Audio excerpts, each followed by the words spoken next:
Welcome to Politics Done Right. I'm Egberto Willis, your host. Good morning, Houston. Good morning, Northeast Texas. Good morning, Southeast Texas. Good morning, everywhere this 100,000 watt transmitter is heading. A huge part of Texas. Folks, thank you so kindly for being here. We love having you here at Politics Done Right. We are going to have a great show for you today. As usual, we will, and what again? We will. Anyhow, how is everybody doing? I trust all's going well. And you know what? If all's not going well, you make sure that all is going well. We have a lot more power than we think. We have a whole lot more to offer than we think. We have a whole lot more to give than we think. So folks, please, let's make this a day. Have you started a little bit down? Okay, that's all right. Try to find what makes it up. But anyhow, we have a great show for you today. Before I get started, I want to give my customary good mornings to the great guys in the studio. Good morning, Howard Reynolds and Jack Van Beber. How are my favorite guys doing this morning? My brothers from another mother. Well, good morning, Egberto. We are doing okay. You talk about it being a great day. It is. I wake up every day and say, I get to go talk to Egberto today. Well, and that makes ditto. It a great day.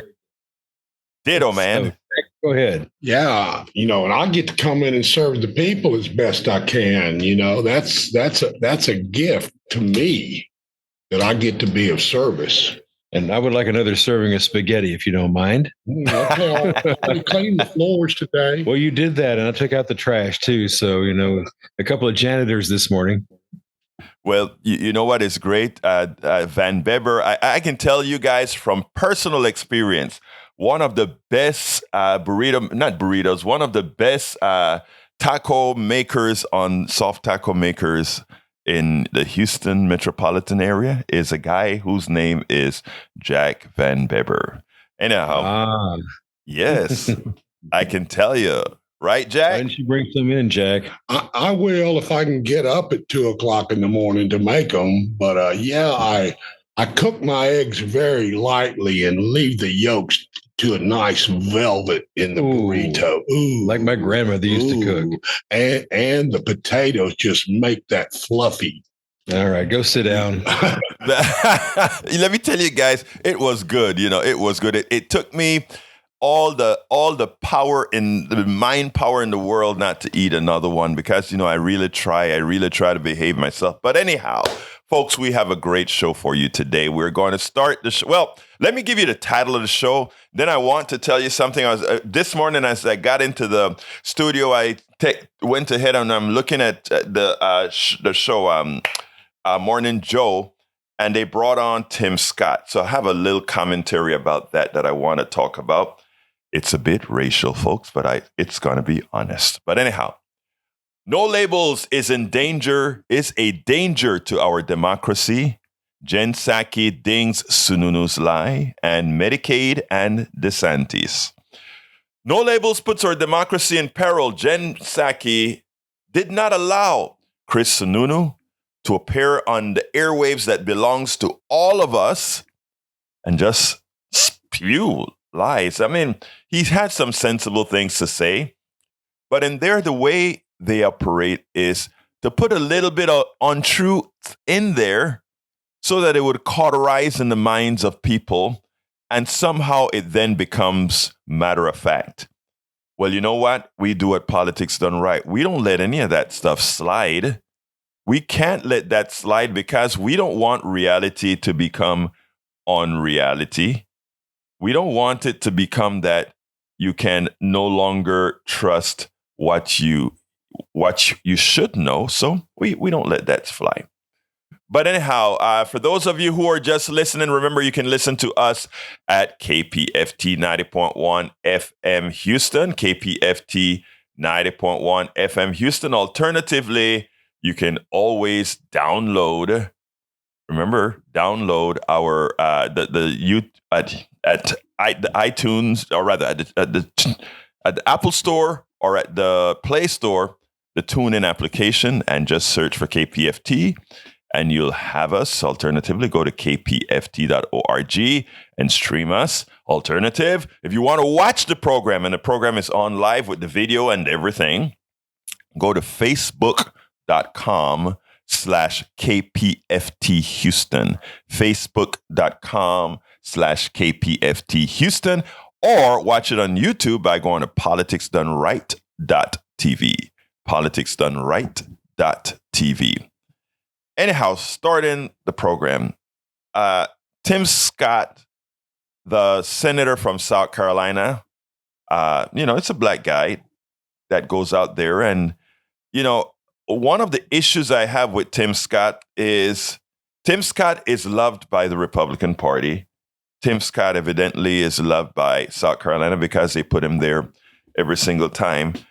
But Tim Scott, in the process, I think, likes to colorize the reality of being a black man in the United States. And for all of you who know me personally, first let me just say who I am for those who are just coming in for the first time.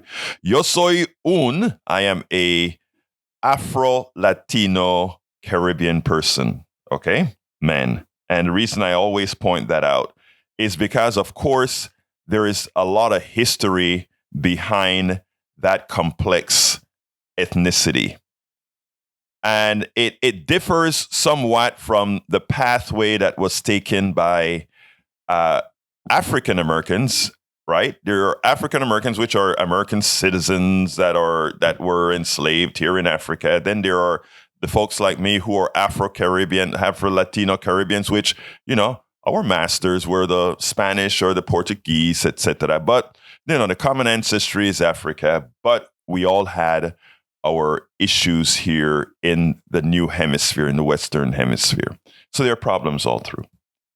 What drives me with what Tim Scott talks about? Tim Scott went on to The View, and he was not kind to Sonny Huston, who said that there's still a lot of issues with black folks, not only black folks, but also Hispanics, the indigenous, etc.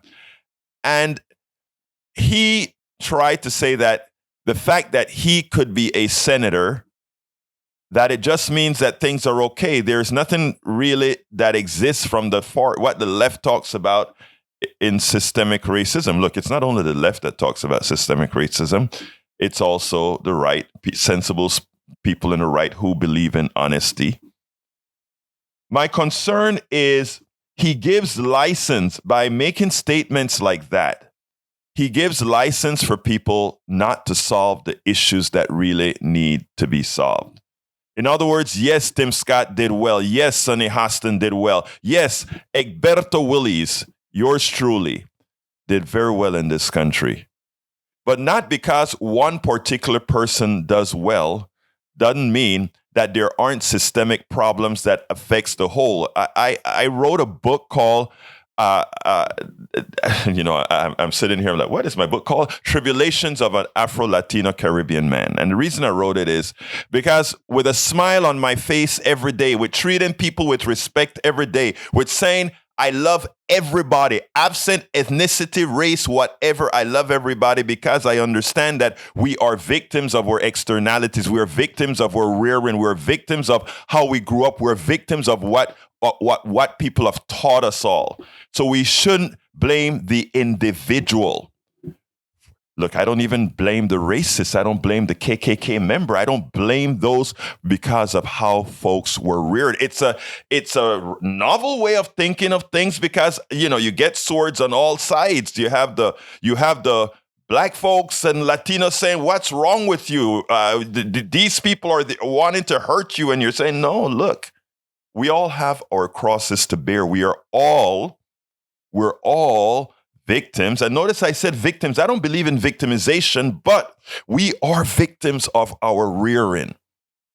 And the thoughts that we have inculcated in our minds throughout our history of existing here or anywhere is not something that's easily removed. I always use the example of my past homophobia, my past sexism, because of my background, because of where I came from, until I made the effort and was made aware that I was actually wrong in my beliefs. I had to come to the conclusion that I was wrong and then willing to change.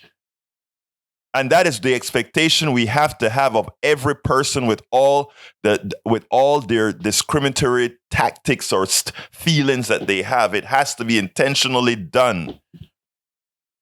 Now, the danger that Tim Scotts of the world bring to the fold is that they remove the responsibility of us all from trying to solve all the wrongs within society. Because he says, he throws his hands up in the air and he said, look at me, I'm fine. I am a senator. So everything is okay. And all those people that are living the downtrodden, etc., no, it's their fault. Let them pick themselves up by the bootstrap. Can't pick yourself up by the bootstrap when the boot's on your neck. And when we talk about systemic racism, and I know it turns a lot of people off whenever we get onto these particular subjects, but it will continue to turn us off until we take care of solving it. Tim Scott creates a problem. Tim Scott, as a black man who has made it, is one of the worst for not only getting rid of systemic racism that affects black folks, but the ones that affect Asians, the one that affect women, the one that affect everybody, because it is said, if you can say Oprah did well, if you can say Martha Stewart did well, then women, there aren't issues that are holding you back. When you go into the boardroom that you're only 5 or 10% when you make up over 50% of the country, oh, that's not systemic, right? There are other factors, right? You know, when you have to be honest with the things that are happening in society. And until we get there, when we have folks that allow themselves to be used to prove a false point, they are more dangerous than the racists themselves. And that's how I view Tim Scott. More dangerous than the racists themselves, because he is like a breeder reactor. A breeder reactor creates more fissionable material than a reactor consumes proper. So, sorry for starting on that down drive, but I think it is important for us to get these points through.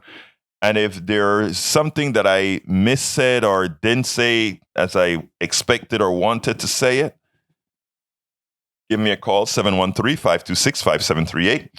I didn't want to go into too much detail there. I could go into redlining, I could go into banking, I could go into how interest rates are allocated and how it's really systemic in housing. I could do all those things. But you know what? Deep inside, everybody knows it.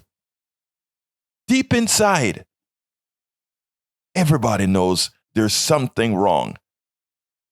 Putting the numbers onto it, when you see the numbers, when you put the numbers onto it, which we don't do here often, is what really, really gets the folks. 713-526-5738. Again, that number is 713-526-5738. Please feel free to call. Please feel free to change the conversation. Please feel free to ask me anything. Please feel free to be free, because I would really love to hear from you. And if you want to talk about this subject as well, no fears. I don't care who you are. You disagree, that's fine. You agree, that's fine. But one of the issues that we have when we're talking about things like race and gender and all is that everybody clams up and nobody want to talk about it. You know, I hope to be a platform where I can say, look, brother, you can tell me anything.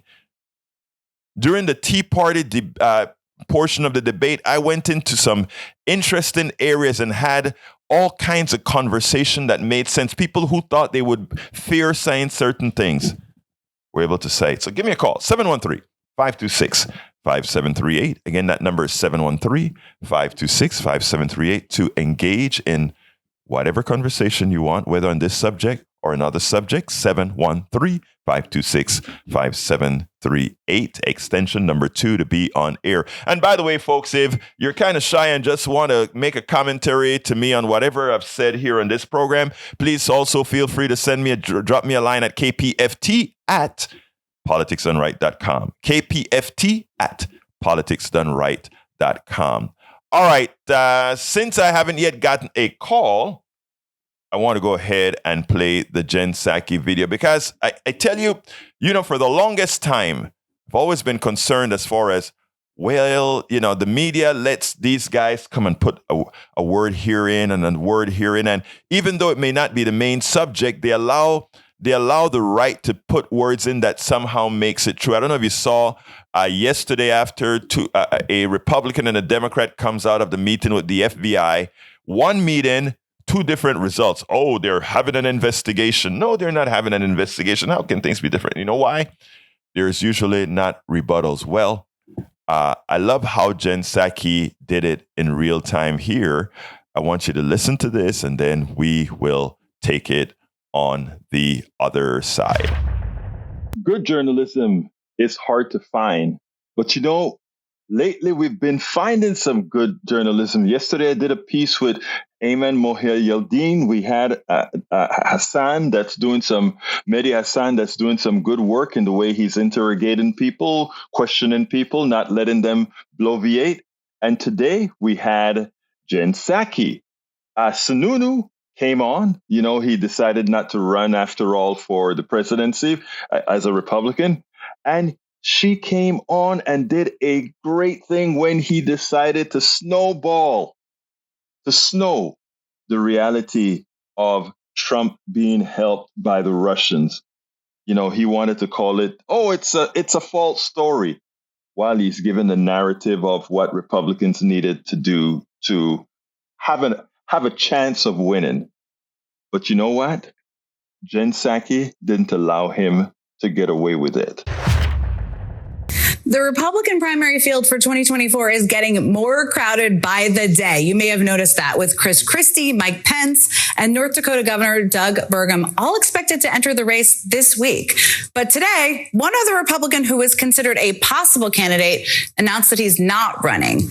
New Hampshire Governor Chris Sununu, a moderate, self-described pro-choice Republican who handily won re-election to a 4th term last year, writes in a Washington Post op-ed that, quote, "Our party is on a collision course toward electoral irrelevance without significant corrective action." And that, quote, "The stakes are too high for a crowded field to hand the nomination to a candidate who earns just 35% of the vote. And I will help ensure this does not happen." Strong words there. We all know which Republican primary candidate he means. I think we know. And Governor Sununu joins me now.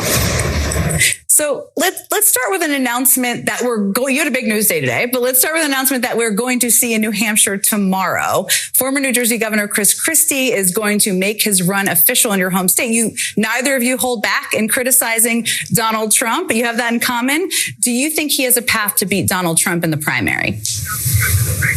Oh, sure. Look, I think almost all the candidates have a very viable path to beating Donald Trump. And, you just said it right there. Chris isn't shy about casting criticism where it is well-deserved with the former president. But this is the problem. All 12 of the other candidates need to cast the same type of criticism because it's not that we're out there to beat Donald Trump. Donald Trump doesn't represent the Republican Party. Right. He's the outsider. And we've kind of let him get away with kind of co-opting, I think, what are better traditional ideals of the Republican Party of limited government and local control. He wants to relitigate the past. And if we're going to be successful in the Republican Party, we got to move forward in the future. Repeat of 16. It looks like, according to a lot of legal eagles, we could see another indictment for Donald Trump soon. Now, we know the hush money indictment didn't seem to change the dynamic. If anything, it seemed to help him in the polls.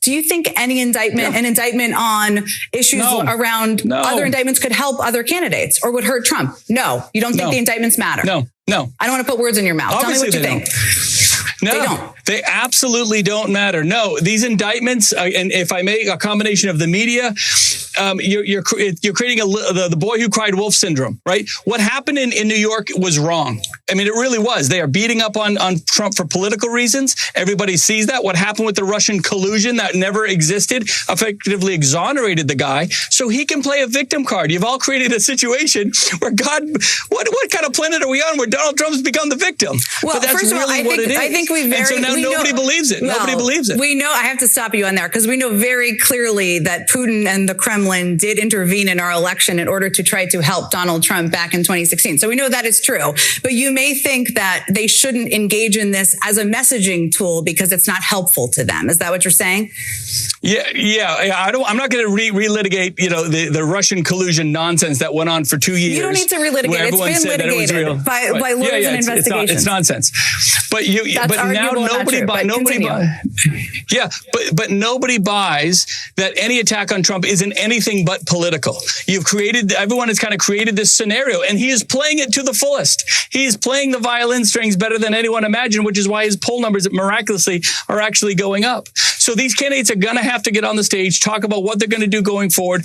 Every one of them has to call him out. If you're not calling out Donald Trump for the non-Republican that he really is, for the mistakes he made in the past, then you don't deserve to be on the stage. The word is arguably. It's arguably right that collusion was a part of Trump winning.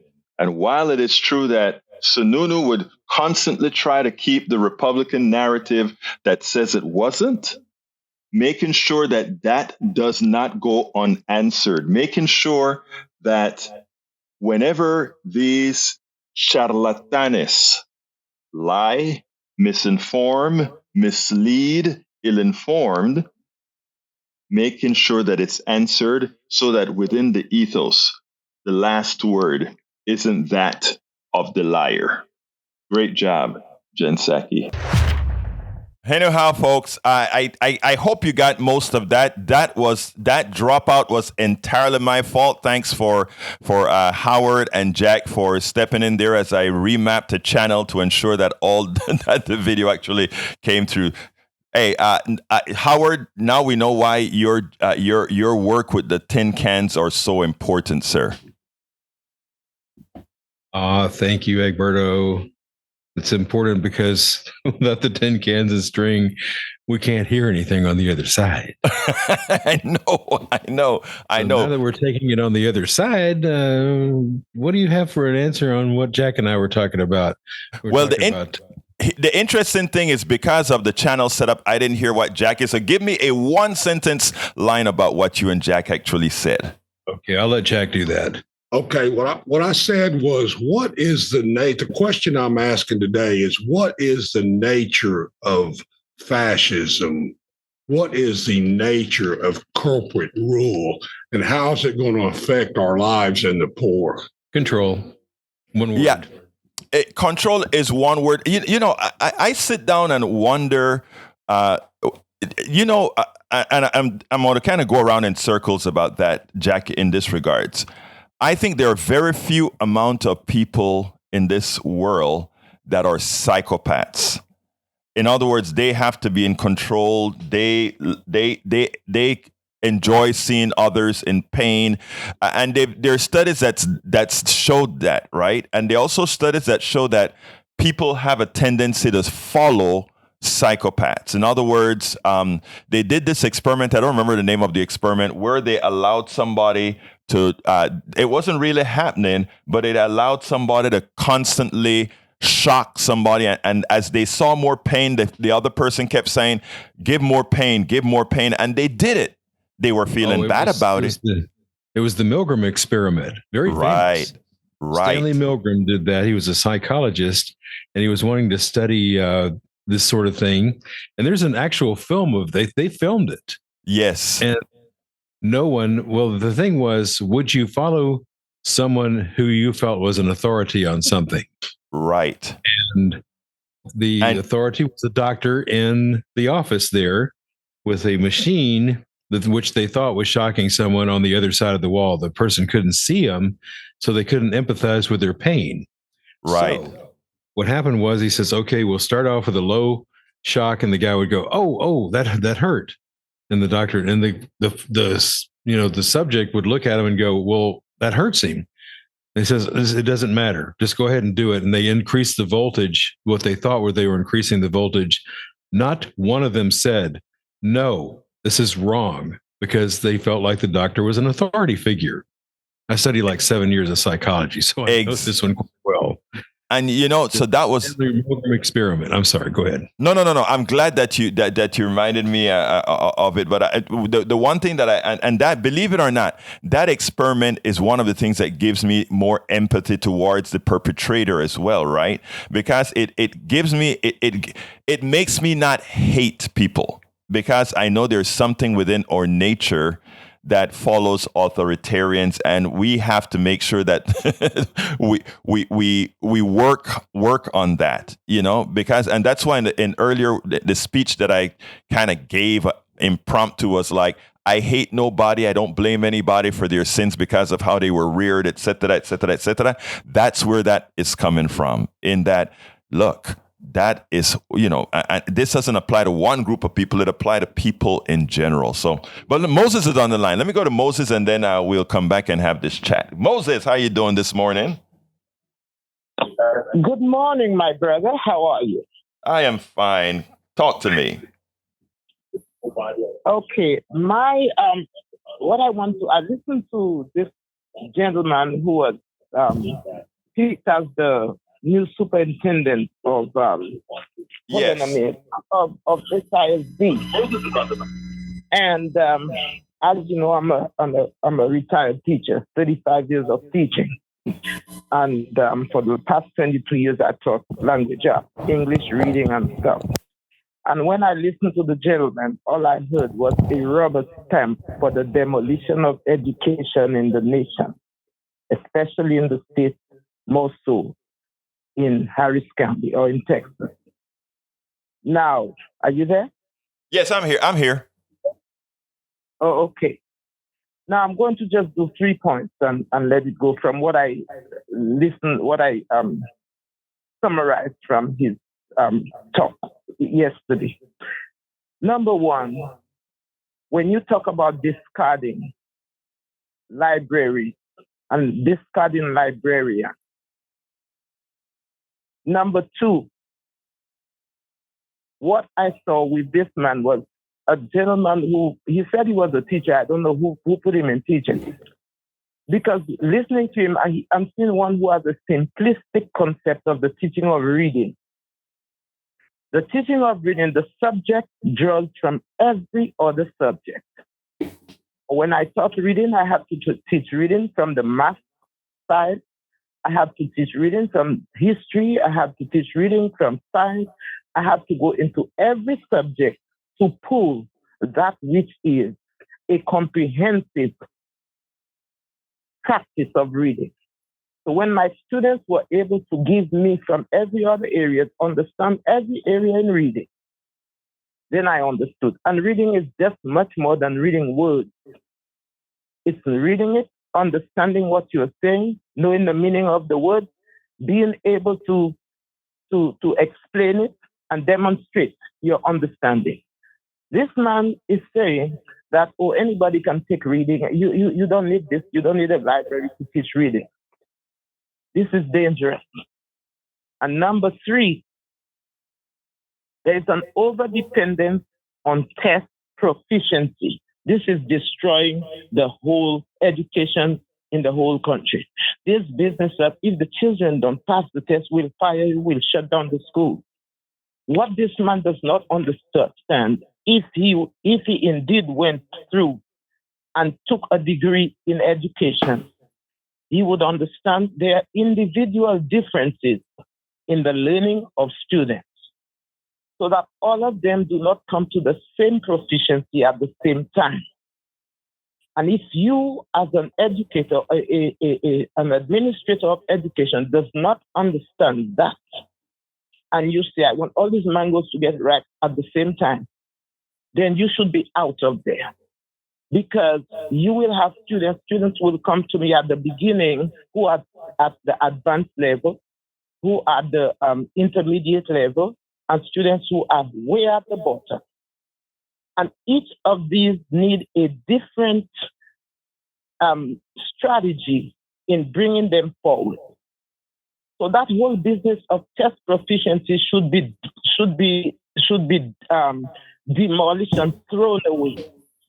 And let the teachers who have gone to teachers' college, who have studied Piaget and who have studied all of the edits of instruction and learning, let the teachers who know what they're doing conduct education of the children. So when I heard this man, I trembled. I trembled for the teachers, I trembled for the students, and I trembled for the parents. Because all I saw was this man came there to do what, like we always say in teaching, this man came there to do what they sent him to do. And what they sent him to do is to demolish education. Let me chime in here. First of all, I've been, while you were talking, I was just hoping and waiting for that last sentence that you said. He came in here to demolish education. First of all, he's not qualified. I don't care if he went to West Point or whatever he went to. That doesn't qualify one to be a teacher. A teacher is a professor. These are very special people. Not everybody can be teachers, and you can't run a school like you run a business, or you can't run a school like you run the military. The most important thing that you said there is you get a whole ball of children in there. There are different levels of comprehension, different ways of learning, and what the teacher is able to do is take a class of a multitude of different children that learn differently and adapt their teaching skills to do just that. It's not a formula. It's not I learned that from other teachers. I learned that from good teachers. And so you hit that right on the head. The fact of the matter is, he came here to destroy the public school system. His background is in charter schools, and the sole purpose of charter schools is to make a profit for a small number of executives. I repeat that to all the families that are listening to me, that are sending their kids to KIPP and all these other things. I will tell you categorically, what you are doing is enriching a few for a substandard education, even if your particular kid does well in that KIPP system or that charter system. Go ahead, Moses. I have more to say, but go ahead. Let quickly, I will not hold you. I have taught at a charter school. And what I found out when I taught at those charter schools, exactly what you said. The children are not being provided with what they're supposed to. The teachers that are there, they look for substandard teachers. And the teaching staff is like a revolving door. You might have a teacher come today and they're not satisfied. Sometimes you can't even get a sub. You see. And so what I am saying is the solution, my humble solution, is to go back and return teaching into the hands of educators. Exactly. Educators who have studied education, who have studied the way children learn, and let them design a path of education for the students of the nation. But when you take charlatans like this and you put them on already, the man is already asking teachers to reapply. Yeah. So when you begin with this kind of thing, what are you doing to the neighborhood? What are you doing to these children? I know I taught students. I taught for 22 years with HISD. I taught to the point where some of my students had already started bringing their children to me and telling me, well, Miss Frederick, I hope you're there, And, telling the child, this is my teacher. She's good. And I will always say that one of my students that I taught in one of the poorest schools in the hood, he is now the chief of police. And, because at that time, we teachers, we work with the neighborhood, we work with the parents, we work with everybody. Oh, Miss So-and-so, Miss Redrick, I'm sending so-and-so to you. All right? I'm coming to the house to do a home visit. We're going to sit down and teach that boy to read. Or we go Moses, you're absolutely right. I have a statement to make, and then I need to run to tag. But you're absolutely right. Know that you have we are trying to promote or enlighten folks about this charter system, enlighten folks about what they're doing to our educational system, and what that takeover of Houston was nothing more than a cash grab in the making. But we'll continue to talk about that, and you can call in and talk about this anytime, Moses. Thank you so kindly for calling us. Any last words? Well, what I'm going to say is, I hope the people of the United States of America, especially the people of Texas, open their eyes and to demand from the leaders, demand and say, you're not covering our eyes with your foolishness anymore. Moses, the person that's doing that, or the people that are doing that, by you opening the subject right now, you just did that. So thank you so kindly for calling. Okay, Moses? Okay, have a good day. You too. Now, I'm going to go to Tag in a minute, but let me ask Tag to hold a second. Tag, you're hot, but let me just ask you to hold a second, because Moses just touched a nerve, and this is something that we talk about on this program all of the time.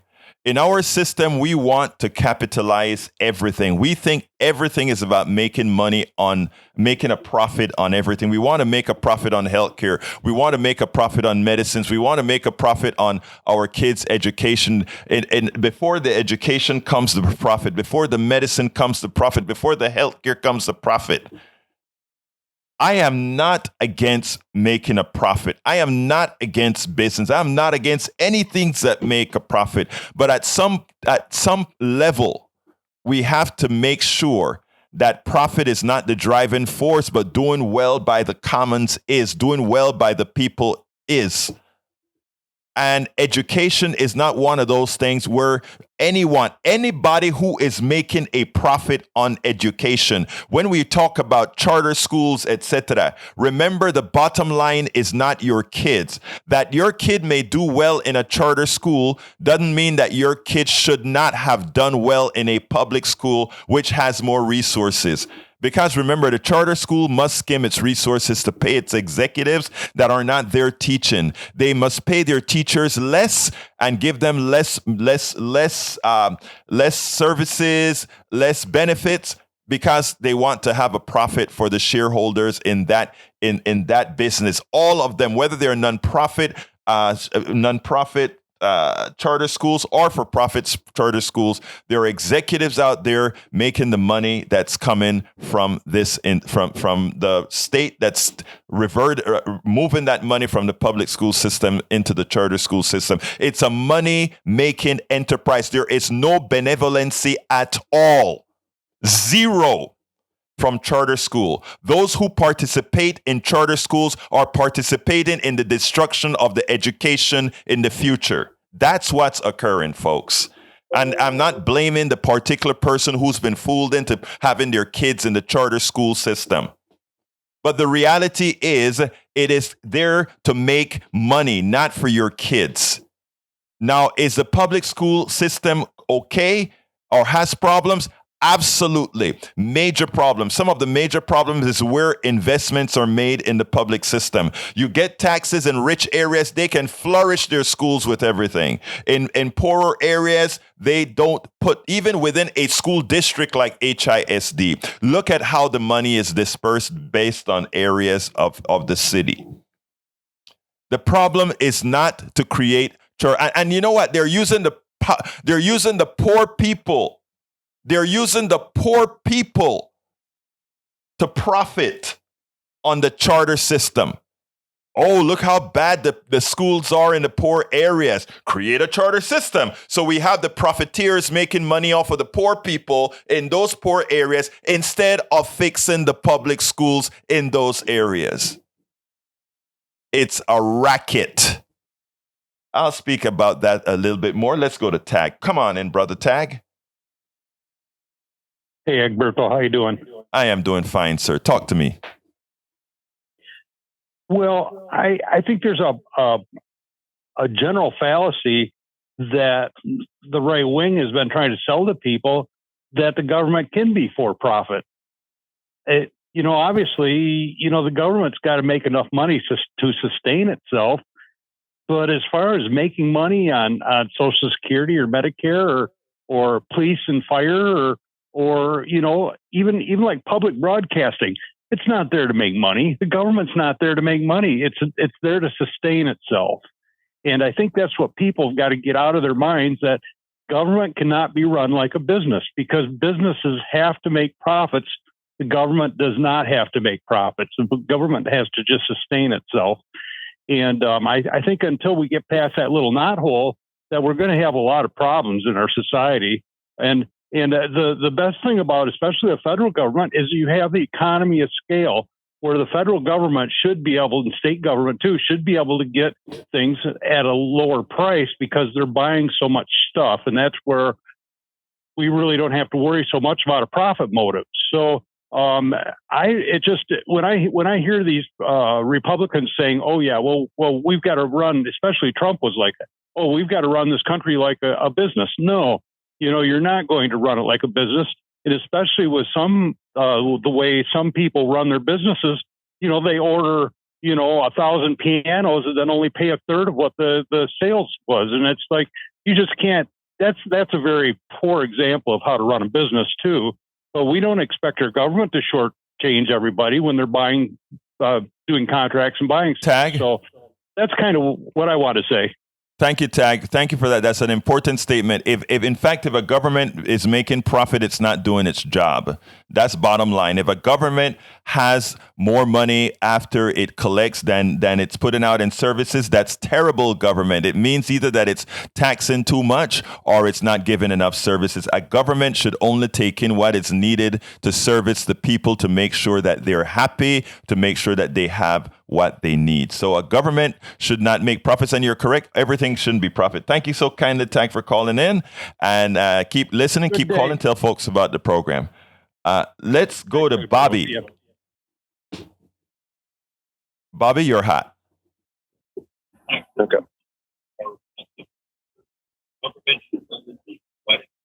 Come on in, Bobby. I can't hear you. Hey, good morning. How you doing? I'm fine.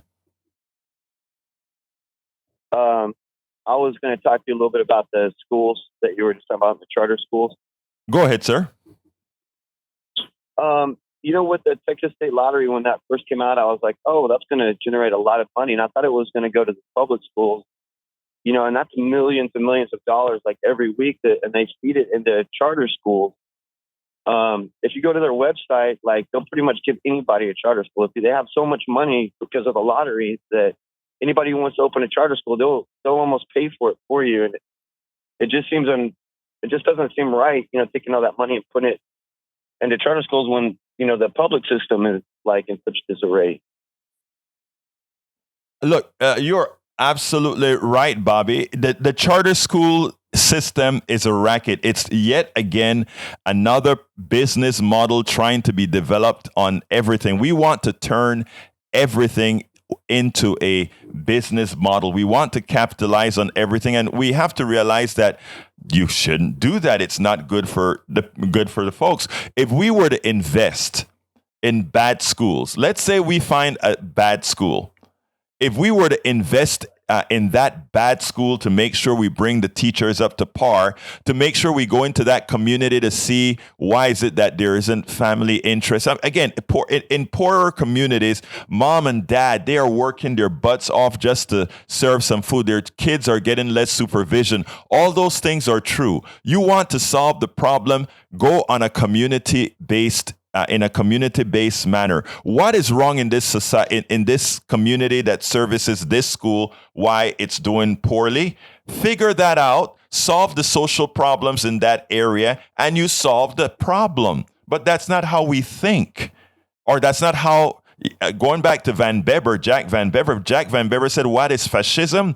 That all of those are fascist concepts. Those things that don't look, that simply look at solving a problem from an authoritarian corporate rule type of a manner. In other words, if the public sector doesn't do it right, we'll just get corporations to do it, as if a corporation has any semblance of benevolency. It has none. Its sole purpose. Go ahead. Make the profit from their students. That's it. You're right. Absolutely right.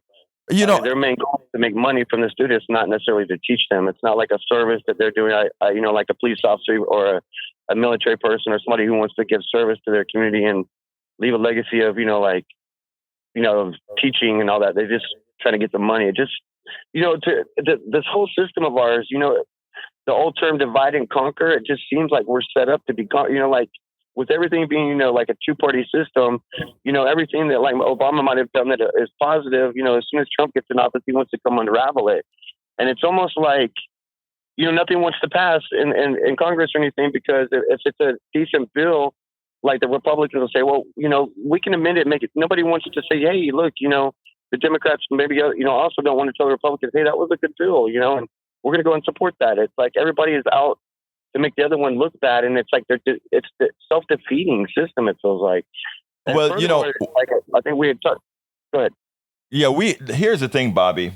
The sense of desperation you hear in the voices of many is exactly how chaos works and how fascism is able to introduce itself. Because what happens then is you're so despondent after you feel like you don't have control that you just let things be.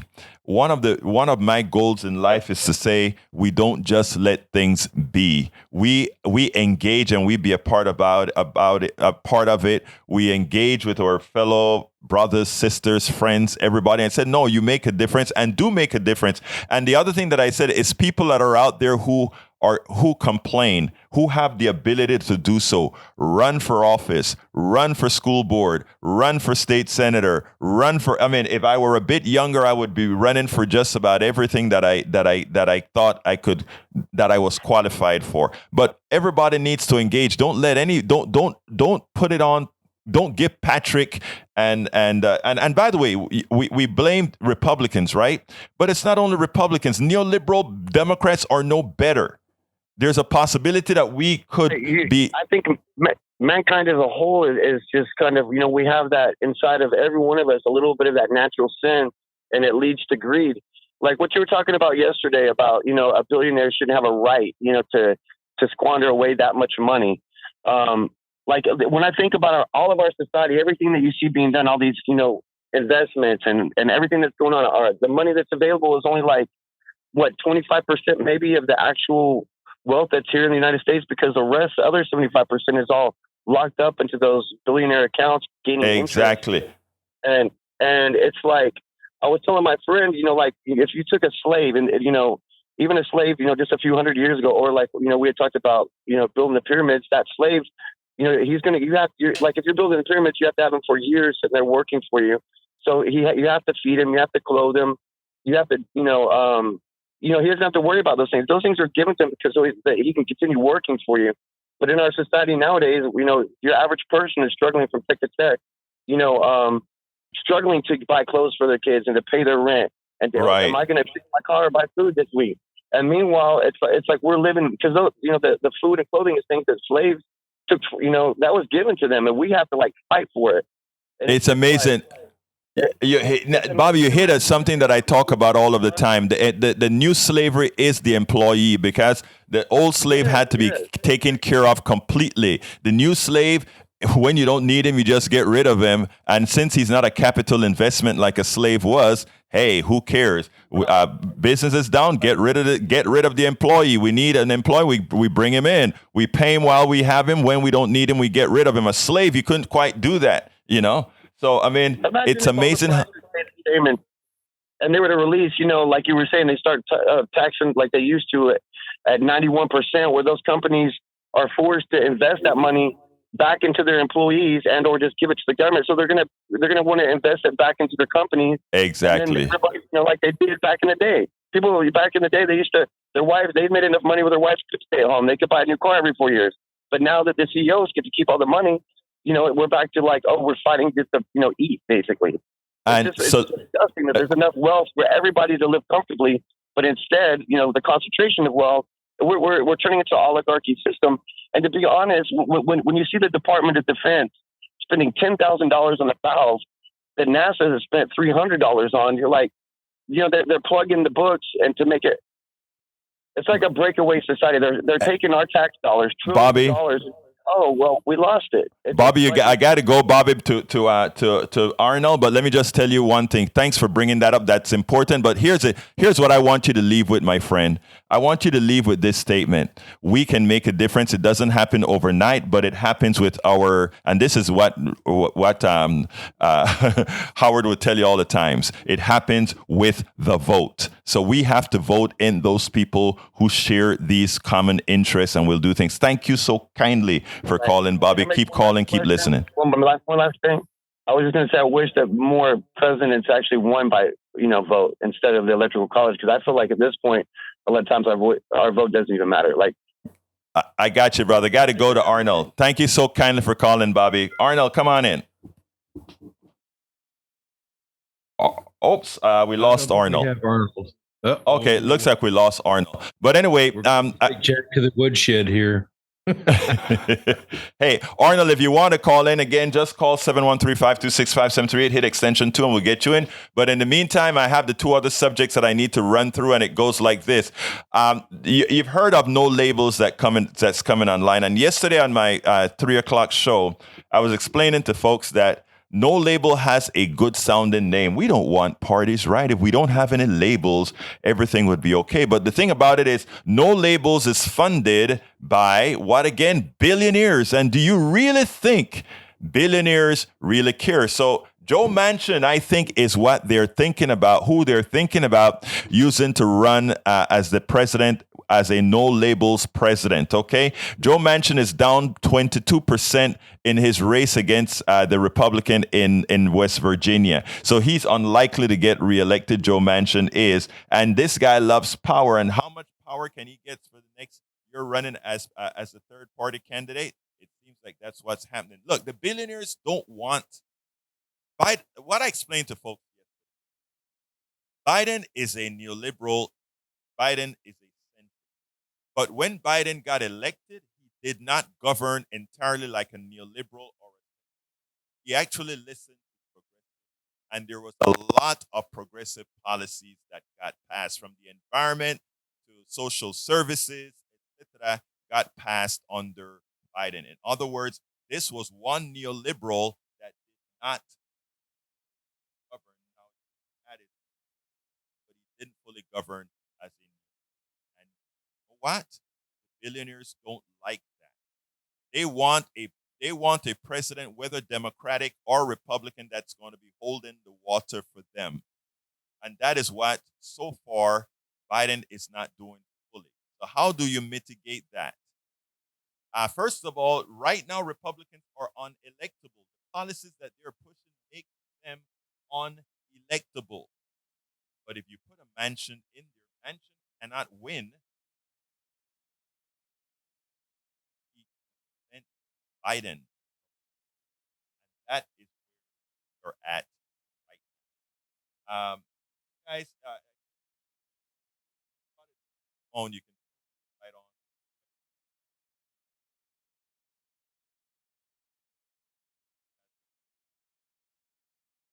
You. Well, Egberto, we don't know what's happening to your signal. Hold on. Oh, You're really? cutting in and out. Yeah, now I'm hearing you okay. Wow. I don't know what happened there. Is it clear now, or? Holy cow, we got you now. Yeah, I don't know what happened because nothing changed here unless it was a signal on air or whatever. I don't know what the technical problem was today. Well, it was those neoliberals hearing you and going, we don't need to hear that. Maybe that's what it was. The neoliberals are hearing what's going on and they don't like it. All right, come on in, line number 4. Oops, I guess it's back off again. Anyhow, did you hear anything about Manchin and no labels at all? Most of it, yes. Yeah. Okay. Good. Tell us about it again. Okay, so what we have here is that No Labels is trying to run a center candidate, and the purpose of running the center candidate is to knock off El Señor Biden, because he has been governing not like the neoliberal they expected him to be, but he's been given just too much to the liberal. Let's go to Anonymous and see if Anonymous has something. You got 30 seconds, Anonymous. Anonymous, you got 30 seconds. Anonymous, you got 30 seconds. Okay. Oh, he's gone. All right, he's gone. Over.